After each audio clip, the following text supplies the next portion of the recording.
मैं किसान को सबसे पहले ये बोलता हूं कि मैं भी एक किसान हूं, छोटा किसान ही सही।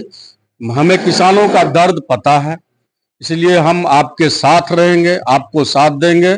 हर हाल में खाद बीज का जो मुहैया होना है सरकार के द्वारा, वो आपके पास तक पहुंचेगा, जिसमें कोई बार्गेनिंग नहीं होगा, कोई दलाली नहीं होगा।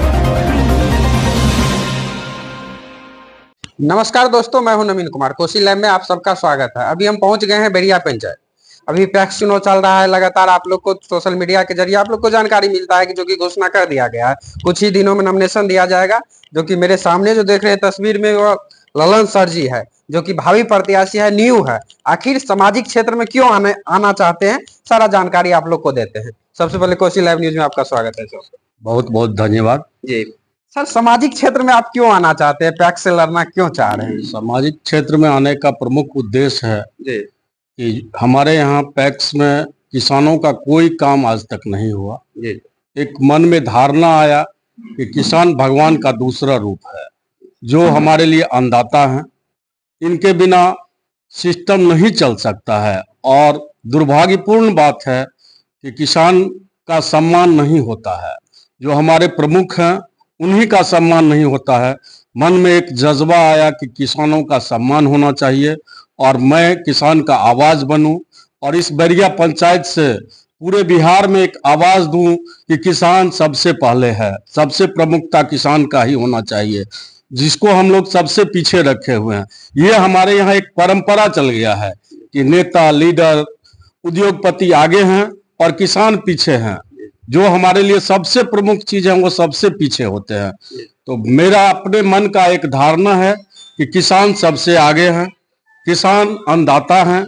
इसीलिए किसानों के साथ, किसान के आवाज को मजबूत करने के लिए मैंने ये प्रयास कर रहा हूँ। जी जी सर, अगर यहाँ की जनता आपको अगर चुन लेती है, तो क्या सबसे पहला कदम आपका क्या होगा किसान भाइयों के लिए? किसान भाइयों के लिए सबसे पहला कदम मेरा होगा जो खाद की समस्या है। किसान को फसल के लिए खाद की समस्या, इससे पहले बार हम लोग क्षेत्र में थे तो हमने देखा कि 300 रुपया का यूरिया 800 रुपया में किसान को मिला।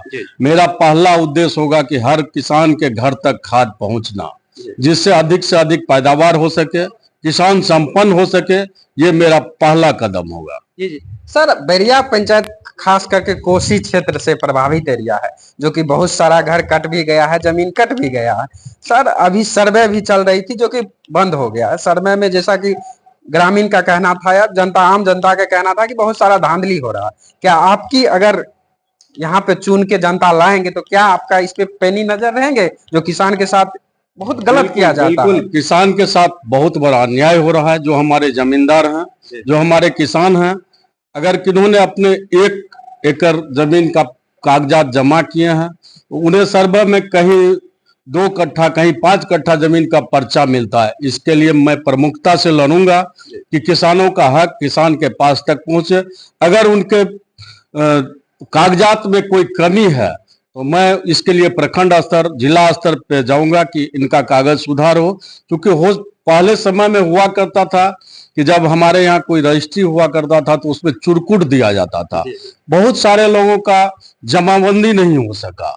इस जमाबंदी के लिए आवाज उठाएंगे, किसानों के साथ मिलके रहेंगे। किसानों का सारा समस्या मेरा समस्या होगा। किसानों की आवाज को मजबूत करेंगे। पंचायत से ही नहीं, किसान की आवाज को सदन तक पहुंचाने का काम करेंगे। सर, अभी जो आप जनता के बीच जाते हैं, बैरिया पंचायत के जनता के से मिलते हैं, किसान से मिलते हैं, तो क्या अभी तो आप घूमते हैं तो बहुत सारा समस्या आपको सुनने को मिलता है। अगर आप जाते हैं तो आप क्या कह के किसान को बोलते हैं कि हमको वोट दे? मैं किसान को सबसे पहले ये बोलता हूं कि मैं भी एक किसान हूं, छोटा किसान ही सही। हमें किसानों का दर्द पता है, इसलिए हम आपके साथ रहेंगे, आपको साथ देंगे। हर हाल में खाद बीज का जो मुहैया होना है सरकार के द्वारा, वो आपके पास तक पहुंचेगा, जिसमें कोई बार्गेनिंग नहीं होगा, कोई दलाली नहीं होगा। नॉमिनेशन कब दे रहे हैं और आम जनता से क्या अपील करना चाह रहे हैं? 19 नवंबर को हम अपना नॉमिनेशन दे रहे हैं। जनता को बोल रहे हैं कि किसानों का आवाज बनने का एक मौका दीजिए। सेवा करना मेरा उद्देश्य होगा। मैं हर समस्या में आपके साथ रहूंगा और एक सच्चा किसान सेवक बन के रहूंगा। लगातार खबरें के लिए कोसी लाइव न्यूज से जुड़े रहिए। चैनल को लाइक कीजिए, फॉलो कीजिए, शेयर कीजिए। जय हिंद।